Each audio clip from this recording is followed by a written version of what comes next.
Seigneur, merci pour ta grâce, merci pour ce jour nouveau. Tu as multiplié, Éternel, mon Dieu, tes merveilles et tes desseins en notre faveur. Nul n'est comparable à toi. Je voudrais les publier et les proclamer, mais leur nombre est trop grand pour que je les raconte. Seigneur, merci. Sois infiniment et abondamment glorifié encore ce jour pour l'opportunité que tu nous accordes d'être encore dans ta présence.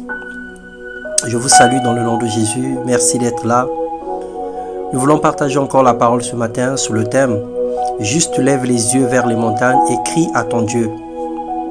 Dans le livre des Genèse, le chapitre 31, le verset 1, il est écrit « Jacob entendit les propos des fils de Laban qui disaient « Appris tout ce qui était à notre père. Et c'est avec le bien de notre père qu'il s'est acquis toutes ses richesses. » Et donc les fils de Laban, l'oncle de Jacob, ils murmurèrent contre Jacob et ils portèrent des accusations à son endroit. Ils ont décidé de raconter à tout le monde que la richesse de Jacob venait des biens de leur père. En un mot, ils accusaient Jacob de voleur. Bien-aimé, le Seigneur nous aime au-delà de tout. Il n'abandonne personne. Lorsque les hommes nous feront subir des injustices, lui, Dieu, nous fait justice. Le salaire de Jacob a été changé 10 fois et il a travaillé 2 fois cette année pour avoir la femme de sa vie. Et ensuite, on l'accuse de prospérer frauduleusement. Le monde a un seul but, exploiter les autres. Nous vivons des injustices dans la vie quotidienne. Nous travaillons beaucoup pour des salaires minables. Nous nous plions en 4 pour de la fatigue et la frustration.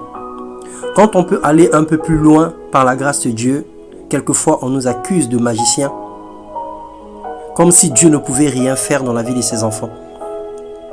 Dans Genèse 31, le verset 24,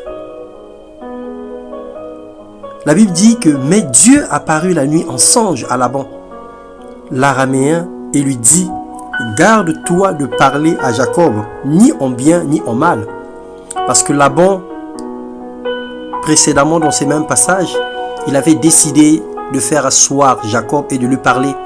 Mais le Seigneur lui interdit de ne pas ouvrir sa bouche pour parler à son serviteur. Alors bien-aimé, rassure-toi, quel que soit le mal que le monde te veut, la peur de ne plus trouver autre chose de meilleur ou la situation économique actuelle de nos pays, l'Éternel Dieu reste en secours. Nous avons besoin du courage pour prendre des bonnes décisions, pour savoir se détacher du mauvais milieu, savoir se détacher des mauvaises situations et des mauvaises personnes. Nous avons besoin du courage pour cela. Tu vis certainement une situation aujourd'hui dont tu es obligé de supporter pour ne pas perdre ton travail. Sache que ta vie est plus que le salaire d'un homme. Tu ne peux pas continuer à supporter le viol ou l'harcèlement sexuel. Tu ne peux pas rester à supporter les méchancetés dont tu es victime aujourd'hui. Alors lève-toi. Il y a un Dieu dans le ciel et crie à ton Dieu. Demande-lui de te faire justice, qu'il te montre le nouveau chemin que tu dois suivre, qu'il t'ouvre des nouvelles portes et te montre de nouveaux horizons. Ne reste pas esclave d'un maître ou d'un patron qui te ruine, qui te maltraite, qui te vole la joie, qui t'enlève la paix, qui t'harcèle tous les jours. L'Éternel Dieu est l'appui des justes. En étant un enfant de Dieu honnête, on attire la protection de Dieu sur soi. Et la Bible dit que le Seigneur dispose même en notre faveur nos ennemis.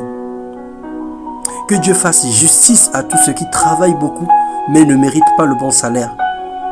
Que Dieu donne la capacité à ceux dont il a appelé de quitter un certain lieu, de partir loin afin qu'ils prospèrent. Souvenez-vous d'Abraham et de Lot. Il était question de faire un choix, de se séparer pour garantir la prospérité. Alors aujourd'hui, tu es face à une décision. Tu es face à une situation auquel il faille que tu décides, le Seigneur te dit, lève-toi et prends la décision.